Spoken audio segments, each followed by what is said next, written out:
আসন্ন দৌলত খান পৌরসভা নির্বাচনকে ঘিরে ৩ নং ওয়ার্ডে কাউন্সিলর পদে আলোচনার কেন্দ্রে হাজী মোহাম্মদ সেলিম। দীর্ঘ রাজনৈতিক অভিজ্ঞতা ও তৃণমূলের সাথে নিবিড় যোগাযোগের কারণে সাধারণ ভোটারদের মাঝে তাকে ঘিরে পাচ্ছে আস্থা ও ব্যাপক উৎসাহ। বিশেষ প্রতিনিধি রিয়াজুস সালিকিন বাচ্চার তথ্য ও ছবিতে দেখুন বিস্তারিত। আসন্ন দৌলত খান পৌরসভা নির্বাচনকে সামনে রেখে বইছে নির্বাচনী হাওয়া। সম্ভাব্য প্রার্থীদের দৌড়ঝাঁপ আর তৃণমূলের সমীকরণে সরগরম হয়ে উঠেছে নির্বাচনী মাঠ। এবার কাউন্সিলর পদে ব্যাপক আলোচনায় রয়েছেন জাতীয়তাবাদী আদর্শের রাজনীতির সাথে সংযুক্ত থাকা ছাত্রদল চরপাতা ইউনিয়ন সাবেক সাধারণ সম্পাদক, সাবেক পৌর ৩ নং ওয়ার্ড যুবদল সভাপতি, বর্তমান পৌর জাতীয়তাবাদী যুবদল সিনিয়র যুগ্ম আহ্বায়ক হাজী মোহাম্মদ সেলিম। ৩ নং ওয়ার্ডের সাধারণ মানুষের মুখে মুখে এখন তার নাম।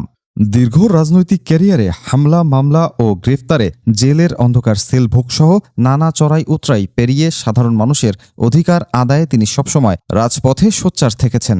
নির্বাচনী আমেজ শুরু হওয়ার পর থেকেই সাধারণ ভোটারদের মাঝে তাকে নিয়ে ব্যাপক উৎসাহ দেখা যাচ্ছে।